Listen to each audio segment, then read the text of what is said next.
Muito bem, galerinha? Tranquilão? Vamos aí corrigir algumas questões. Então, apostila 1 aberta aí. E vamos corrigir algumas questões tanto ali da hora do estudo, quanto do caderno de atividades. Maravilha? Então, ali na página 27, a hora do estudo, vamos resolver ali a questão 2 da UEL. Temos ali um texto de apoio, muito interessante. Beleza? Vamos para o enunciado. O texto anterior é parte de uma narrativa mítica, ou seja, um dos assuntos que nós trabalhamos. Só lembrando, nós trabalhamos então mito e filosofia, aquela passagem do mito para o logos. Trabalhamos os primeiros pensadores pré-socráticos na busca da arqué, o elemento gerador de todas as coisas, e trabalhamos Sócrates e os sofistas. Esses foram os assuntos trabalhados nessa apostilinha aqui. Muito bem. O texto anterior é parte de uma narrativa mítica, considerando que o mito pode ser uma forma de conhecimento. Assinala a alternativa correta. Vamos lá. Letra A. A verdade do mito obedece a critérios empíricos. Não. Pessoal, o cara chega lá, o Aedo, né, que era o cara que contava o mito, que narrava, passava o mito para frente, ele contava, mas ele nunca experimentou, ele nunca fez uma pesquisa empírica, científica, se esse mito que ele acabou de narrar foi real ou não. E aqueles que estavam ouvindo também não. Então, ela não segue critérios empíricos, científicos, tá? Então, não, de comprovação. Errada. Letra B. O conhecimento mítico segue um rigoroso procedimento lógico-analítico. Não tem lógica. O mito, pessoal, era inquestionável. O Aedo contava, narrava e a rapaziada que estava ouvindo tinha que aceitar e sair passando para frente. Maravilha? Então a B também está errada. C. As explicações míticas constroem-se de maneira argumentativa e autocrítica. Nem um pouco. Os caras tinham uma retórica interessante ao contar para narrar, mas esse negócio de autocrítica e refletir se isso faz sentido ou não fazia parte dos mitos. Beleza? Letra D. O mito busca explicações definitivas acerca do homem e do mundo, e sua verdade independe de provas. Aquilo que foi narrado é algo definitivo. O mito da criação do mundo, o mito do amor e assim por diante. São explicações definitivas sobre o homem e as coisas que acontecem com ele, que o rodeiam. E isso independe de provas, não precisa de provas. Simplesmente eu vou narrar e a rapaziada que aceite. Beleza? Então a D ela tá muito massa. Letra E. A verdade do mito obedece às regras universais do pensamento racional, tais como a lei de não contradição. Não, pessoal, não tá nem aí para a questão racional. Simplesmente o pessoal passa para frente explicações fantasiosas e fabulosas e atemporais. Beleza? Então a resposta correta é a letra D. Show de bola? Muito bem, vamos analisar então a questão abaixo, a número 4, beleza? Questão 4, aí da página 27 da hora do estudo. Uma questão emblemática, uma questão bem esquisita, tá pessoal? Percebam que a 2 ela é da UEL e a 4 é de algum lugar, entende? Alguém aí, talvez da própria apostila, é uma questão que não foi tão bem elaborada. Vamos analisar. Em relação ao conteúdo das primeiras questões filosóficas discutidas na antiguidade grega, assinale a alternativa correta. Ou seja, no que diz respeito aos assuntos debatidos pelos primeiros pensadores da filosofia lá na antiguidade clássica na Grécia. Letra A. Entre os primeiros conteúdos propriamente filosóficos, temos a ética e a linguagem. Não, pessoal, assuntos éticos vão começar a ser tratados de maneira mais aprofundada lá com Aristóteles. A linguagem também, pessoal, um pouquinho com Aristóteles e mais pra frente, pessoal, vamos ter um trabalho bem aprofundado aqui no século XX. Então, não estava na pauta dos primeiros pensadores. B. Além de buscarem a origem de tudo, ou seja, a arqué, os primeiros filósofos gregos preocupavam-se com a organização da polis e de suas leis. Vamos guardar no coração essa aí. Vamos analisar as outras. C. O pensamento filosófico deu origem ao mito. Não. Nós temos o mito, primeiramente, as explicações mitológicas, e alguns pensadores, de maneira racional, começando a questionar esses mitos e tentando buscar novas explicações distantes do mito. Então, a C está errada. Letra D.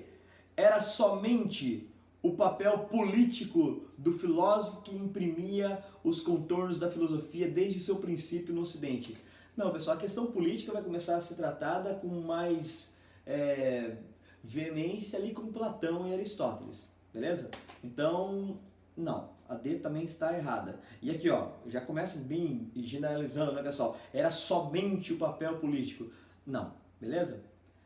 E os primeiros filósofos gregos ocupavam-se exclusivamente da investigação sobre a arqué.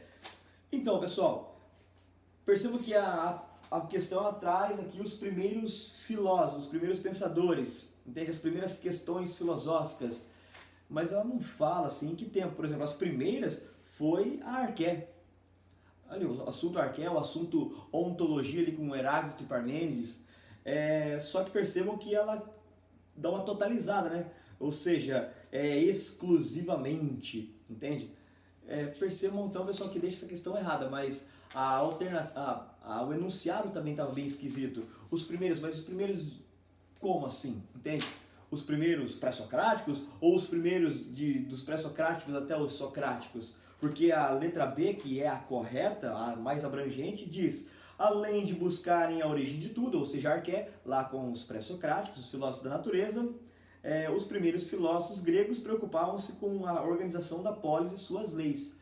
Aí nós temos Aristóteles, Platão, inclusive Sócrates falando um pouquinho disso. Então é um recorte bem grande, que o enunciado não deixou tão claro. Beleza? Então a letra B é a resposta mais abrangente, aquela que mais dá conta de acordo com a questão. Beleza? Mas é uma questão mal elaborada. Maravilha? Vamos lá para o caderno de atividades. Lá no caderno de atividades, então, algumas nós já resolvemos em sala, beleza? Boa parte delas nós já resolvemos em sala, vamos apenas relembrar aqui. Então, caderno de atividades, página 5 do caderno de atividades, questão 1, já resolvemos em sala. A respeito da função do mito, assinale a afirmação correta. Então, a letra E, nós vimos isso em sala. O mito é uma forma de explicação da realidade e da origem de tudo. Sim.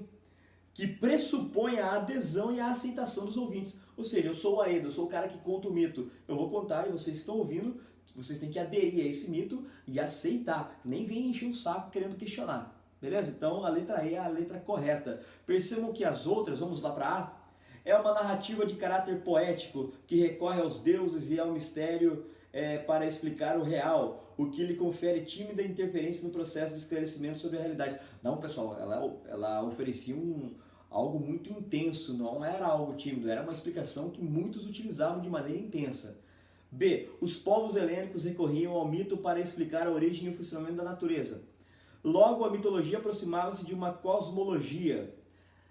Cosmogonia, tá, pessoal? Não cosmologia, então já está errado aí. Distanciando-se da reflexão sobre o comportamento moral. Cosmogônica, tá, pessoal? O mito ele é cosmogônico. E muitos buscavam se inspirar nos mitos para ter uma moralidade melhor. Então a B também está errada. C. Na Grécia Antiga, os mitos eram histórias contadas pelos sábios, cuja relevância social notável se devia à promoção e à manutenção da religiosidade. Os caras eram politeístas, entende? Então, essa aqui está bem distante. A C também está errada. E D. O mito é fruto da elaboração de um indivíduo, iniciado pelos sábios, que tem a responsabilidade de refletir acerca dos interesses da cidade, sobretudo dos relativos à educação e à política. Não tinha muita reflexão não, tá, pessoal? Não tinha esse questionamento, essa reflexão acerca aí do mito, beleza? Tinha assim uma aceitação e uma adesão, como diz a letra E. Maravilha? A número 2 também resolvemos em sala. Temos uma imagem aqui do herói Hércules. Então aqui, considerando que os mitos podem pertencer a 3 diferentes categorias, pode-se afirmar que o mito de Hércules... Pessoal, existem os mitos escatológicos, que são aquelas narrativas fabulosas, fantasiosas, que tratam do fim do mundo, beleza? Do fim dos tempos. Temos os mitos épicos, que tratam de feitos heróicos, de grandes nomes, beleza? E também aí temos os mitos cosmogônicos, que vai trazer aí, pessoal, narrativas sobre a origem do cosmos, beleza? No que diz respeito a Hércules, esse semideus, esse grande herói, Que tipo de mito que é esse aqui, pessoal? É um exemplo, letra A, é um exemplo de mito cosmogônico? Não, beleza? O Hércules não tem nada a ver com o início dos tempos, com a origem do cosmos. É bem depois, ele é um semideus, beleza? Então, tá errada. Letra B, é um mito cosmogônico? Não é, pessoal. Ele não tem nada a ver com esse período de início dos tempos. Não. C, é um mito escatológico? Tampouco de fim dos tempos, beleza? D, é uma narrativa épica, uma vez que trata dos grandes feitos de um herói e tem a função pedagógica de ensinar e inspirar valores.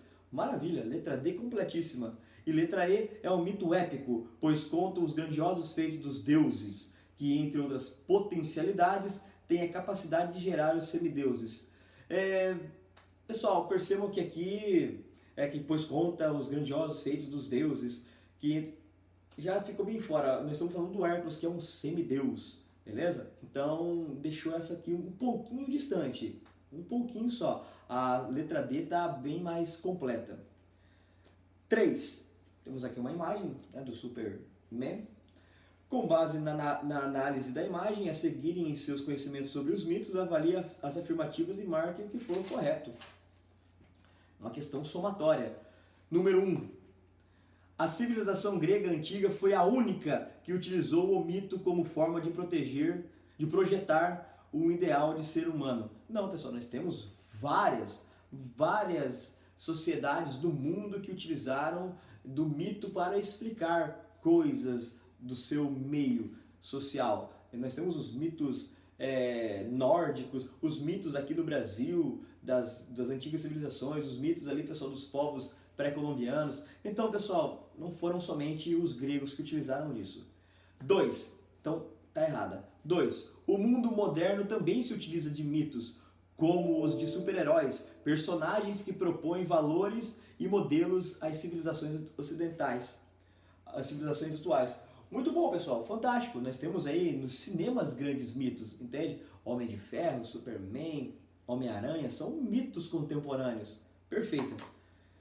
A força, a invencibilidade e os padrões de beleza estão entre os valores difundidos pelos mitos contemporâneos. Perfeito, olha aqui, pessoal, Superman, entende? Com um porte físico bem atlético, então com uma boa aparência, beleza? Então, sim, os padrões de beleza. Logo é possível afirmar que, assim como na antiguidade, os mitos atuais são utilizados para projetar o ideal de ser humano. Perfeito. Beleza? A 4 também está correta. Então, 2 e 4 corretas. Já são 6 na soma total. 8. Não é possível relacionar o papel cultural das figuras míticas ao de super-heróis, como o da imagem, pois esses personagens não inspiram valores nem influenciam comportamentos. Influenciam demais, pessoal. Entende? Falei para vocês que não raro, depois de assistirem um filme no cinema do Superman, dos Vingadores, os caras saem do cinema achando que é o Homem-Aranha, que os caras saem do cinema querendo voar. Entende? Então, inspiram sim, beleza? Então, 2 e 4, soma total 6, beleza? Abaixo nós temos aqui uma questão de dissertar, beleza? Falando aqui então sobre o pensamento mitológico e o pensamento filosófico, um é racional, um é mítico, fabuloso, um quer provar, um quer, de fato, pessoal, por vias racionais, explicar as coisas de maneira racional, bem certinho, com provas, com lógica, e o mito está despreocupado, fala de um passado atemporal, com tretas e acordos, alianças entre seres divinizados. Então, essa é a 4. A 5, pessoal, temos aqui então alguns dos motivos que fizeram a filosofia nascer na Grécia, entende? Naquele momento. Então, nós temos aí a urbanização, nós temos ali, pessoal, as navegações ali naquela península, nós temos a moeda, nós temos o alfabeto, são coisas que o próprio homem fez, elaborou por meio da sua análise, da sua observação, sem fazer relações a deuses, beleza? Então, a 5 é assim. 6, respondemos essa em sala também, beleza? Vamos lá então, vamos lá para o final dela. Nesse sentido, pode-se dizer que a frase de Tales tem um caráter filosófico pelas seguintes razões. Pessoal, nós temos aqui então Tales falando que tudo é um, né? A frase aqui de Tales, a água é a origem e a matriz de todas as coisas. Tales pré-socrático, que disse que a arqué, o elemento que gerou todas as coisas, é a água. Então, letra A. Porque destaca a importância da água para a vida, porque faz referência aos deuses. Não, beleza? Não, sem fazer referência aos deuses. É por meio da observação racional, lógica do mundo que ele chega a essa conclusão. B. Porque anuncia algo sobre a origem das coisas. Porque o faz sem imagem e fabulação. E porque nela, embora apenas subentendido, está contido o pensamento, tudo é um. Tudo é um. Ou seja, no caso de Tales, tudo é água. Isso aqui é água, isso aqui é água, esse corpo tem água, tudo é água. Beleza? Então a B está corretíssima. Maravilha? Vamos para a 7, então a resposta correta é a letra B, da número 6, para o vídeo não ficar muito extenso. 7, temos aqui um textinho de apoio, vamos para o enunciado. Em relação à construção do conhecimento científico e ao pensamento filosófico, cuja origem é citada no texto, analise as afirmações a seguir e indique as corretas. Mais uma de somatória. 1. Os filósofos da natureza são pioneiros no questionamento racional a respeito das manifestações da natureza, ao refletir sobre o modo como elas acontecem, renunciando às explicações fundamentadas na tradição oral. Maravilha, a tradição mítica, então tá boa. A busca por um novo modo de explicação da origem da natureza possibilita ao ser humano aperfeiçoar suas capacidades racionais e encontrar modos alternativos de compreensão da realidade, por meio da observação, por meio da autonomia, cada um buscando um método empírico mais eficaz. Então, a 2 também está correta, a 1 e 2 corretas até o momento. Temos a soma de 3. 4. O pensamento científico desenvolve-se historicamente com base na experiência, sem depender das reflexões filosóficas. Não, depende muito, pessoal. A filosofia ela é a mãe de todas as ciências. Então, tem muita reflexão por cada área das ciências. Beleza? Então, a 4 está errada. 8. A antiga indagação dos filósofos da natureza sobre a arqué foi totalmente superada, pois a origem daquilo que existe não é um tema de interesse para a ciência. É gigantemente até hoje, pessoal. Esse tema gera discussões. Então, a 8 está errada. 16. O conhecimento científico progride por utilizar-se de procedimentos filosóficos. Acabamos de falar isso. Tais como questionar e buscar desenvolver um raciocínio criterioso. Bom, maravilha, pessoal. Beleza? Então, 1, 2 e 16 corretas. Então, 16, 18, 19. Maravilha? Sobre a 8, ali na página 7. Sobre o pensamento pré-socrático, o que é correto afirmar? A. Os filósofos pré-socráticos inauguraram uma nova forma de pensar sobre a vida e as manifestações da natureza. Sim, foram os primeiros a pensar diferente do mito, de forma mais racional, lógica. Tá boa. Vamos ver as outras? Tales de Mileto tornou-se conhecido devido à originalidade de sua explicação sobre a origem das coisas, a qual pode ser entendida como um mito em que a água aparece como elemento primordial. Então não chega a ser um mito, pessoal. Beleza? Ele traz uma afirmação, uma resposta racional. Beleza? Letra C. Os filósofos da natureza elaboraram uma cosmogonia. Não é cosmologia, pessoal. Cosmologia. Cosmogonia é a explicação mítica. Então, errada. Os filósofos pré-socráticos concluíram que o elemento primordial era exterior à physis, ou seja, exterior à natureza. Não, estava na própria natureza. Eles queriam observar, eles buscaram observar a physis, a natureza, de maneira racional, lógica, e tentar encontrar na própria natureza o elemento que gerou toda a natureza. Então, não está fora da natureza. Beleza? Então, a D também está errada. E. É consenso entre os pré-socráticos que o universo surge com base em um único elemento físico. Não, pessoal. Para Tales é a água, para Anaximandro, pessoal, nós temos o ápero, para Anaxímenes é o ar, para Pitágoras é o número. Então, cada um vai dar uma explicação diferente, vai dar uma arqué diferente para a origem de todas as coisas. Então, a letra A é a letra correta. Beleza? A 9. Então, temos aqui, a propósito desse importante momento da história da filosofia, são feitas as seguintes afirmações. Então, sobre esse início da filosofia, pessoal, beleza? Os pré-socráticos. Segundo a tradição, Tales de Mileto foi o primeiro filósofo a tratar a questão da origem e transformação de todas as coisas. Para ele, a água era o princípio de tudo. Sim, perfeita. Número 1, correta. beleza? Então a letra B está eliminada, a letra C também está eliminada. 2. Atribui-se a Pitágoras de Samos e a seus seguidores a ideia de que todas as coisas são como os números. Massa. Ou seja, de que todo o mundo, inclusive a alma, se forma segundo a estrutura harmônica dos números. Então, sim, a 2 também está correta. Então você elimina a A, beleza? 3. Os atomistas Leucipo e Demócrito afirmavam ser toda a matéria formada por átomos, ou seja, por partículas minúsculas eternas e indivisíveis, massa, provocando assim o nascimento, a mudança e o aniquilamento de todas as coisas. Pô, perfeito, tudo é átomo para eles. Beleza? Então a 3 também está correta. Letra E, 1, 2 e 3 estão corretas. Maravilha? 10, da página 7, mais uma questão de pré-socráticos. Vamos para o enunciado.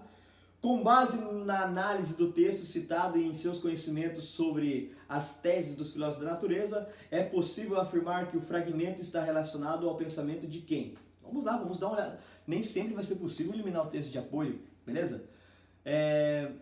De um só caminho nos resta falar do que é, e neste caminho há indícios de sobra de que o que é incriado e indestrutível, porque é completo, inabalável e sem fim. Não foi no passado nem será no futuro, uma vez que é agora, ao mesmo tempo, uno, contínuo, pois que origem lhe poderá encontrar? Como e de onde surgiu? Nem a força da verdadeira crença permitirá que, além do que é, possa algo surgir também do que não é. Olha que interessante, hein, pessoal? Acho que já lembraram do carinha aí, né? O que é, o que não é, não é. Beleza? Parmênides. Ou seja, pessoal, aqui letra A, Tales. O Tales fala da água, beleza? Anaxímenes. O Anaxímenes vai falar ali do ar, beleza? Parmênides. Parmênides, pessoal, sobre a sua teoria do ser. Quem é o ser? O ser é. Ontem não é mais, então é o não ser. Amanhã não existe ainda, então é o também não ser. Não existe. O ser, ele é. Ele sempre é. Então, a C está correta. A letra D, Anaxímenes. Não, Anaxímenes está falando do ar, beleza? Bem parecido com a letra B, então tá errada. Heráclito e a sua teoria sobre o ser. Heráclito também vai falar sobre o ser, só que para Heráclito o ser é fluxo, o ser é mudança, o ser é transformação. Então, percebam que o texto traz que o ser é. Para o nosso camarada Heráclito, o ser, ele muda constantemente, o ser é fluxo. Então, a letra C é a letra correta. Maravilha? Virando a página, caminhando para o final, nós temos aqui a 11 que fala justamente sobre Heráclito e Parmênides. Então, Heráclito, o ser muda, o ser se transforma, nada está parado, você não pode banhar-se duas vezes no mesmo rio, porque na segunda as águas não serão a mesma e você também não será a mesma pessoa.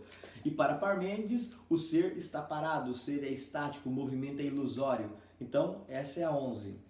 Número 12, em relação ao pensamento de Sócrates, filósofo citado no texto, analise as sentenças. Número 1.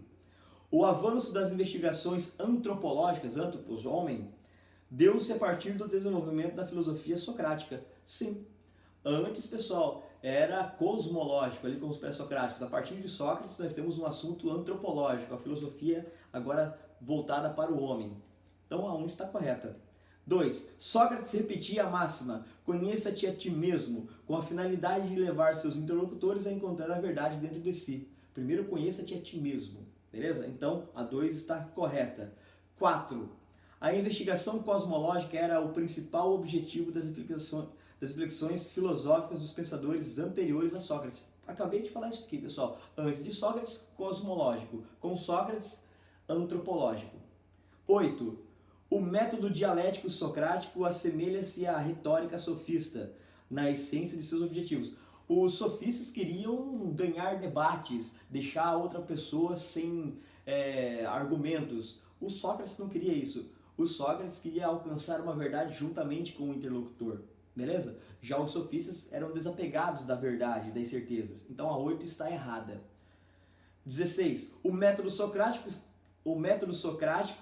que se divide em ironia e maiêutica, objetiva que o indivíduo dê à luz o próprio conhecimento. Maiêutica é parto, é parir, dar à luz, fazer nascer uma verdade ali para aqueles que estão dialogando. Então a 16 está errada. Então, Corretas? 1, 2, 4 e 16. Só fazer a soma aí. Vamos aqui então com a 13, beleza? Uma questão de múltipla escolha, também de Sócrates. Vamos lá.